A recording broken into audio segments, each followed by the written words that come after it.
Hello guys, undi munsi mwiza twongeye twagarutse mu kiganiro tubamenye. Ikiganiro tubamenye ni ikiganiro tubagezaho amateka tukaganira n'abantu b'ibyamamare batandukanye. Kuri uyu munsi tugiye kuganira n'umuntu yitwa Eric Kayihura, aratuganiriza ku buzima bwe by'umwihariko atubwira mu myaka yashize igihe yakoraga itangazamakuru kuri Radio Rwanda. Abantu bamwumvise cyane aho yarahagarariye Orenfor Gikongoro, Orenfor Ikibungo, Orenfor Kigali ngari ndetse n'umujyi wa Kigali. Inkuru ishimishije cyane. Eric Kayihura avukana na Habakubaho Yasenta muzi ku izina rya Gitefano. Bombi bahuje ababyeyi bombi. Okay, reka nkubaze noneho ikibazo abantu batajya bamenya ko uvukana na Habakubaho Yasenta uzwi nka Gitefano, ari muri babana bane muvukana. Yego, niwe unkurikira. Okay. Niwe ugukurikira. Yego. Warubizi? Okay, ni inkuru ishimishije kuko bombi bafite uburyo bagiye bahurira cyane mu makinamico, kuko bakoze kuri Radio Rwanda mu myaka ya 1996, 1997, 1998. Icyo gihe bakoze kuri Radio Rwanda. Twaganiriye na Eric Kayihura atubwira amateka ye, ubuzima bwe, uko yinjiye mu itangazamakuru, by'umwihariko nuko yakoze itangazamakuru muri kiriya gihe. Tugiye kumenya ku buryo burambuye mu kiganiro tubamenye kuri Rwanda Abroad. Niba utarakora subscribe, please kora subscribe. Ikaze shiti bakunzi ba Rwanda Abroad. Uyu munsi twagize amahirwe menshi cyane yo kubona umutumirwa n'umwe mu bantu bakoze itangazamakuru kera. Kuri jewe nishimira kuba naganira nawe kuko yabaye n'umuyobozi wanjye kuri Radio Izuba. Turi kumwe na Eric Kayihura. Ngira ngo Eric twaguha ikaze muri Rwanda Abroad. Ngo murakoze. Watangira twibwira nko ku muntu utazi Eric Kayihura ni muntu ki? Ese Eric Kayihura yavukiye he, yakuriye he? Eric Kayihura ni muntu ki? Nitwa Kayihura nyine nk'uko bivuze. Iwacu ni muri Muhanga, naho navukiye, ni naho nakuriye, ni naho nize. Ndubatse, mvuka mu bana bane, nkagira abana bane n'abuzukuru bane.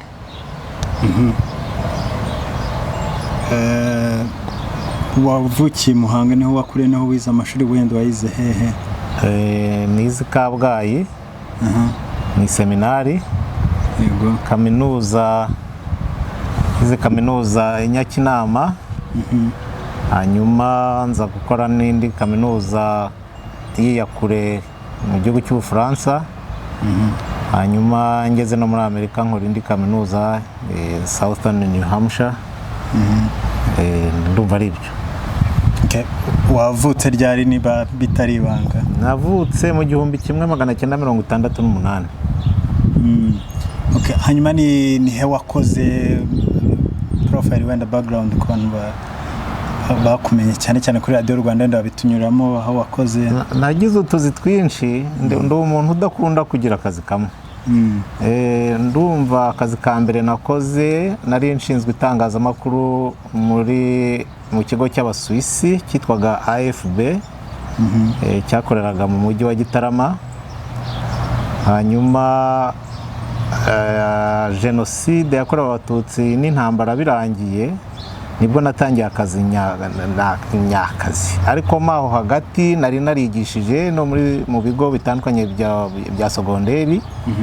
Hanyuma muri 1994 nyine mba umunyamakuru kuri Radio Rwanda.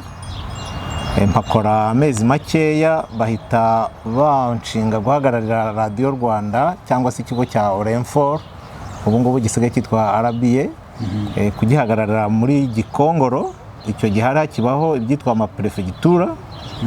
95, 96 nari ku Gikongoro. Hanyuma 96, 97 njya guhagararira Orenfor Ikibungo. 97, 98 njya guhagararira Orenfor muri Kigali ngari. Icyo gihe yitwaga Kigali Rural. Hanyuma 98 kugera mu 2000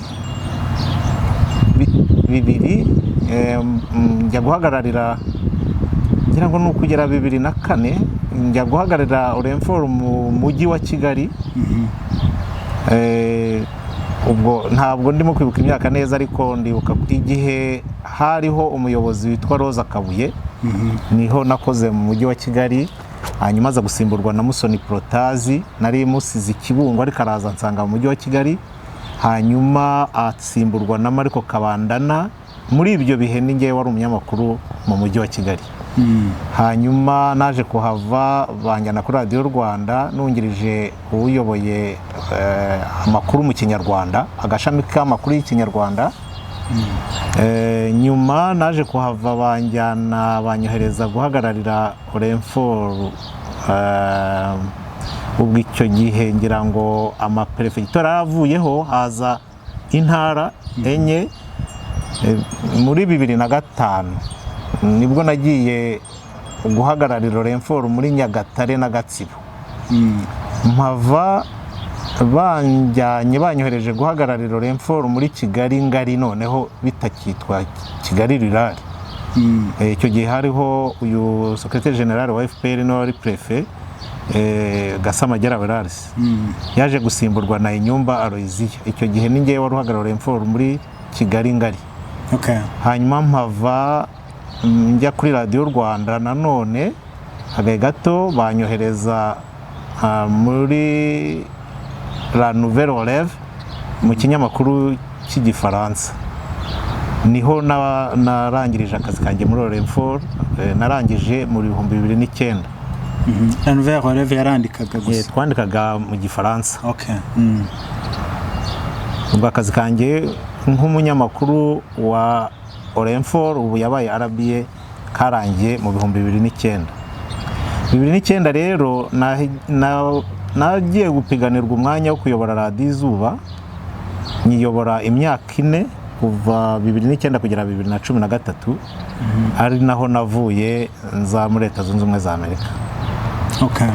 Ubwo akazi kawe kanini wakabayeho muri Orenfor? Yego, ariko nta na rimwe ntabaga nigisha. Nta na rimwe nabaga ntafite ibiraka by'amapublicité cyangwa se by'amakinamico. Nakoraga utuzi dutandukanye hejuru yo kuba umunyamakuru. Wigishije hehe? Nigishije i Remera Rukoma, mu kigo cy'abakobwa. Icyo gihe habagamo abakobwa gusa. Nigishije muri Joke i Kigali, Saint Joseph le Travailleur, hariya kuri Sainte Famille. Nyuma twaje no gushinga iryacu shuri yitwaga Speak. Twigishaga abantu batabashije kubona amahirwe yo kubona diplome mu nzira zisanzwe. Najyaga nyumva Andre Gurumiko aryamamaza. Naryigishijemo, nza no kuba umuyobozi w'abarishinze. Wishyira hamwe ryari ryarishinze. Narinze nza muri Amerika nkiri umuyobozi, ariko mpageze ndegura nyine sinongera no gukurikirana iryo shuri. Muri Orenfor ngo wagezemo ryari?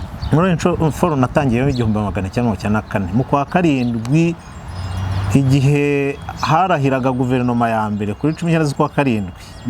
Harahira guverinoma hakarahira n'abadepite. Uwo munsi nibwo nafashe mikoro bwa mbere. Warabyigiye se aho muri kaminuza yize ibyo by'itangazamakuru, cyangwa wisanze kwa kundi umuntu abikunda? Nize indimi. Ibindi byose nibyo nagiye nigisha. Ibindi byose by'itangazamakuru, byo gukora amakinamico, byo gukora publicity, ibyo byose nibyo babyigishije. Hari amakinamico se wakoze cyangwa nayo wakinagamo, cyangwa amapublicity wenda? Narayahimbye menshi, ari mu Kinyarwanda, ari mu Cyongereza, ari mu Gifaransa. Narayakinnye ay'abandi babaga barahimbye bakanshyiramo. Hari nayo natoje, yaba ari kuri Radio Rwanda, yaba ari kuri televiziyo y'u Rwanda, yaba yanjye bwite mu biraka bisanzwe. Nasinyaga amasezerano n'abantu, nkatoza, nkahimba, ni menshi. Hari nk'ikinamico izwi wenda cyane abantu bashaka kuvuga ati yanditswe na Eric Kayihura cyangwa se yakozwe cyangwa yakinwemo izwi cyane kurusha menshi abantu nibo baba bayazi ni menshi cyane pe ariko hari igihe namaze nk'umwaka wose mpimbira Radio Rwanda amakinamico abakinnyi bakabavuga ariko ikibanza bakavuga ngo ikinamico yanditswe na Eric Kayihura. Ayo makinamico ni menshi, hari nayo nagiye nkinamo kavuga ati kanaka yakinwe na Eric Kayihura. Ariko wenda abantu benshi banzi muri Mbirikanye inakinyemo nitwa Sebisura. Ariko hari n'izindi ni nyinshi, ni nyinshi, hari n'izo n'iziri kuri televiziyo y'u Rwanda n'uwo munsi zitarasohoka zanjye nakoze zitarasohoka. Ntabwo ndazibona ariko nasize nzitanze. Icyo gihe nari mfite ikiraka cyo kuzikora 2012. Nari mfite ikiraka cy'amakinamico kuri televiziyo y'u Rwanda. Ariko se buriya amakinamico yigeze ajya muri filime bakayakora, hana amakinamico bakoze nka sinema kuri iyo mvuze ikinamico, sinema ni ikinamico, mu Kinyarwanda ni ikinamico. Nuko twayumvaga kuri radio gusa tutigeze, sinzi nibwo haje iby'amakinamico wenda bakanyombya n'iki byabaye nk'ibigabanya. Buriya bitandukanira ku buryo umuyobozi cyangwa director yakinishije abantu. Iyo abakinnyi batigeze bava ahantu bagakinira ahantu hamwe ntihahinduke, iyo ni ikinamico bita théâtre. Ariko igihe cyose hahindutse ni ikinamico yitwa sinema. Uko babikoze kose, babikina nabi, babikina bya gihanga, nuko nguko babimeze, byose ni amakinamico. Reka nkubaze noneho ikibazo abantu batajya bamenya ko uvukana na haba kubaho ya Center uzwi nka Gitefano, ari muri babana bane muvukana. Yego, ni unkurikira. Niwe ugukurikira. Yego. Ubwo ni wowe mukuru kuri we. Yego, ni nanjye ubu ninjye usigaye mu muryango wacu mukuru. Abandi bitabye Imana. Mama yatubyaye turi bane, turi 8, hitaba Imana 4, dusigaye turi 4. Ubwo ninde wajyanye undi muri Orenfera, kuko nawe tumuze yari umutekinisiye ariko anakina mu makinamico? Ninde? Ntawe yarirwarije ariko namutanzemo. Wamutanzemo? We yari yarize ibintu bya tekinike, yaranabyigishije. Buriya azi ibintu bya sound, amajwi, arabizi cyane. Ibintu nge ntashobora. Bazi gukora ibintu byapfuye nk'amaradiyo yapfuye, amafirigo, arabizi cyane. Ako nta gace we yazobereyemo, ngewe ntabasha gufungura n'udushumi tw'inkweto ze kuri iyo ngingo. Yaje rero ari umutekinisiye ansangamo ngende umunyamakuru. Hanyuma abikwigiraho kugira ngo ajye mu makinamico, cyangwa yari applyinze, cyangwa ngira ngo biri mu maraso y'iwacu.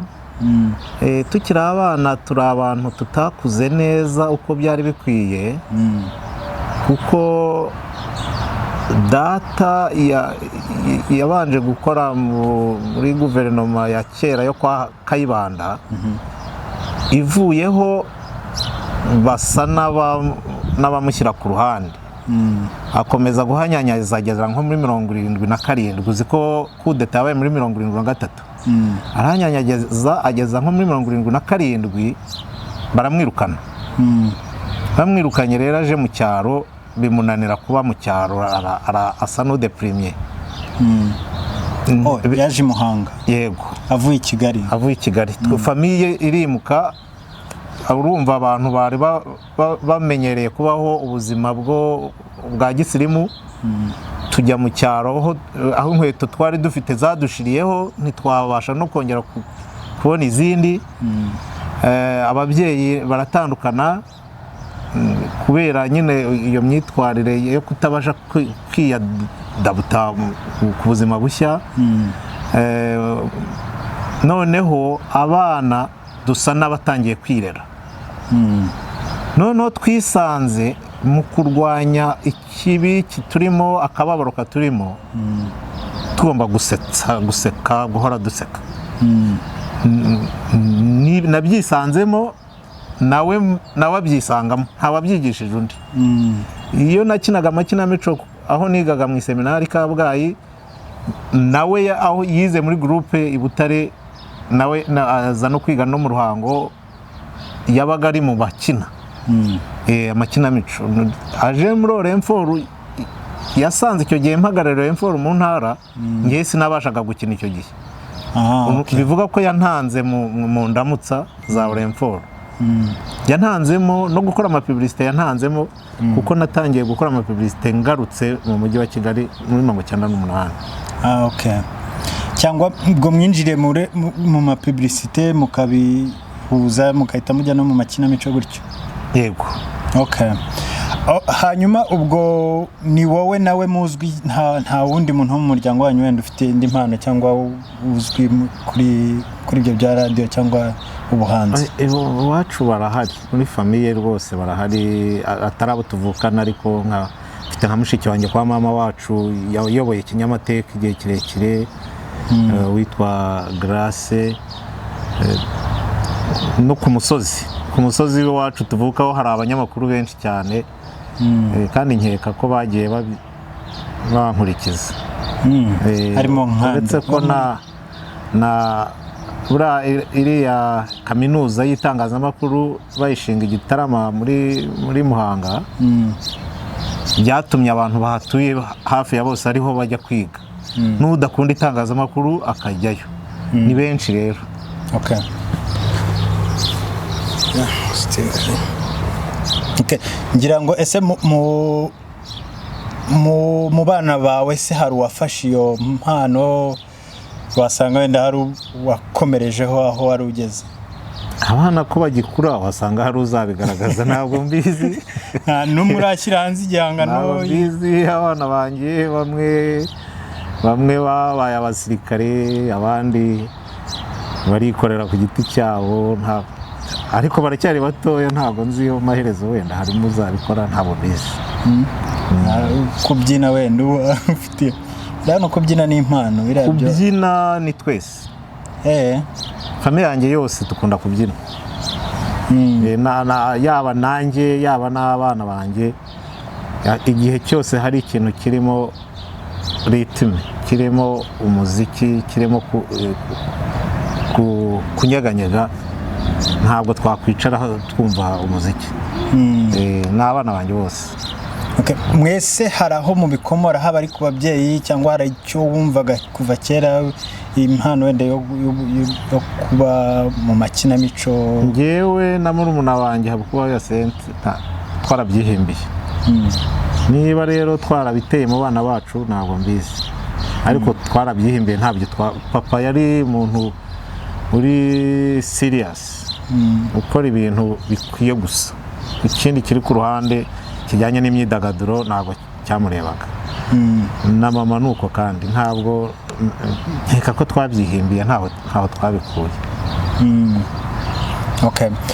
Hanyuma se ubu ngubu wenda abantu bakunze amakinamico, hari icyo wabikomerejeho? Hari aho umuntu ashobora kubona impano yawe cyangwa byagarukiye muri Orenfort?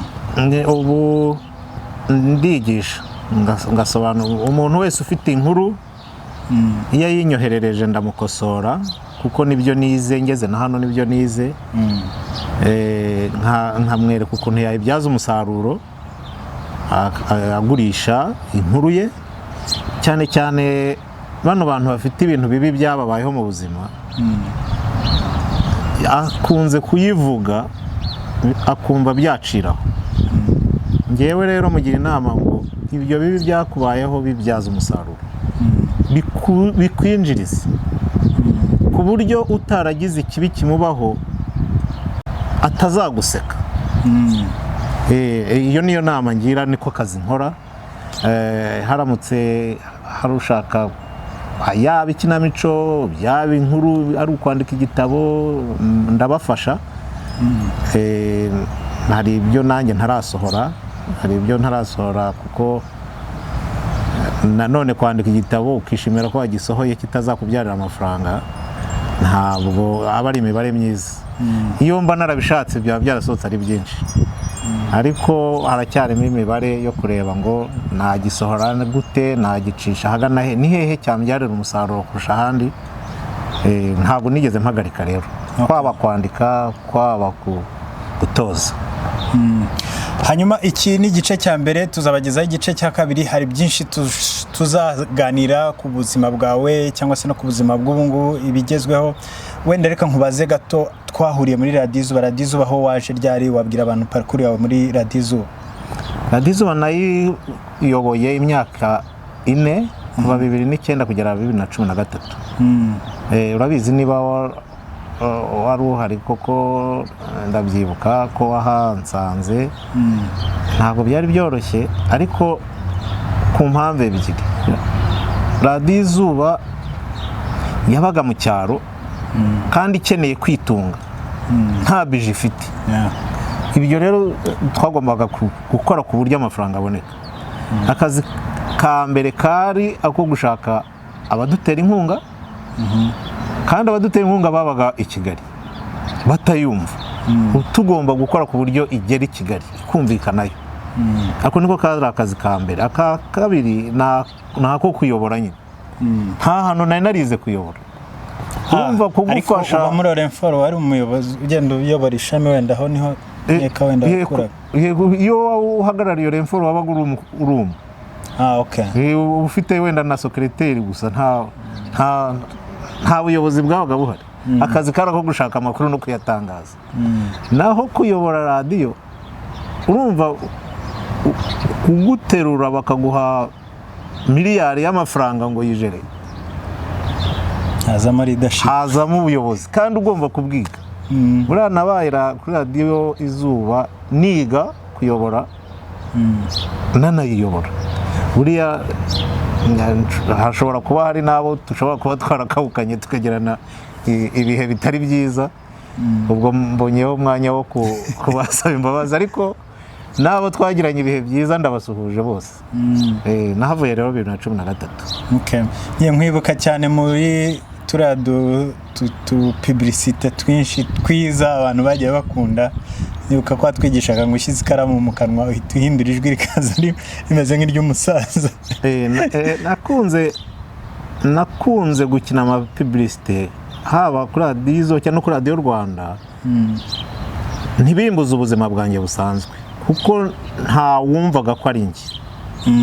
Iyo nabugiraga ahantu hari abantu benshi ntabwo bamenyaga ko ari njye umaze kuvuga ijwi ry'umusaza ahantu. Byatumye niberaho neza. Okay, sawa. Turabashimira kuba mwakurikirana ikiganiro cya mbere. Ngira ngo tuzaganira ikiganiro cya kabiri. Tugushimira kuba wemeye ubutumire bwacu, ukaba wemeye ko tuganira. Hari abenshi bitugora ko tuganira ku buzima bwabo, ariko kuba wemeye ko tuganira turabigushimiye cyane Eric. Urakoze cyane ko nahuta. Yes, okay. Turabashimiye. Ubwo ikiganiro mwaduha comment ibyo mushaka ko twazabaza Eric Kayihura cyangwa se n'abandi bantu bameze nkawe mwifuza ko twazaganira. Ikiganiro kuri Rwanda Broad tubamenye ni ubutaha. Turabashimiye. Ndagushimiye wakurikiranye iki kiganiro. Dufite ikindi kiganiro part 2, ikiganiro part 2 tukazakibagezaho mu cyumweru gitaha. Niba utarakora subscribe, wakora subscribe kugira ngo iki kiganiro nacyo kizakugereho. Iki kiganiro turi kugitegura, azatuganiza noneho ku rugendo rwe muri Amerika, ubuzima bwe muri Amerika n'ibitekerezo afite ku buzima bwo muri Amerika na politike zigiye zitandukanye zo muri Amerika. Ntuzacikwe, wakora subscribe kugira ngo icy'ubutaha kitazagucika. Buriya hari amasosiyete abategetsi badashaka ko bavuga. Ni social media rero yahise ibambura ubwo bubasha. Ibyo bintu rero byahambuye freedom, uburenganzira bwo kuvuga icyo ushatse, uburenganzira bwo nyine umuntu abasanganywe ariko aba yarimwe bitari ngombwa. Narabikunze cyane. Niyo yajya hagatukana. Ahubwo ni icyo ntubona ko byangiza amahame yuko mwakoze iryo tangazamakuru? No kada ntacyo byangiza. Umuntu araza aca urubanza kuko atazi uko wenda itangazamakuru rikora. none se n'ubundi ntibazicaga mu tubari biriya bibera kuri social media nibyo byabaga mu tubari. wakoze kandi kudukurikirana kuva ikiganiro gitangiye kugeza kirangiye. Rwanda Abroad tuzagenda tubagezaho amateka n'ubuzima bw'abantu b'ibyamamare by'umwihariko b'abanyarwanda baba hanze y'u Rwanda muri diaspora. Ciao bye.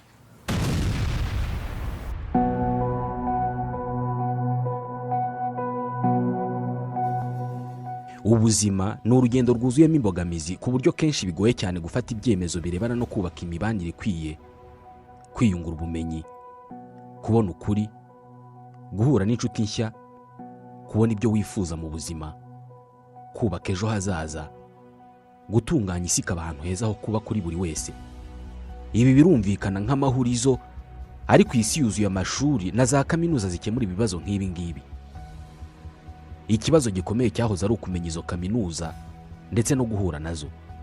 Iki ni ikibazo cyakemutse ubwo havukaga Resolved Corporate Limited, kompanyi nyarwanda ikorera mu Rwanda no muri Canada, igafasha abantu kwiyandikisha muri za kaminuza zo muri Canada, Leta Zunze Ubumwe za Amerika, Ubwongereza na Australia.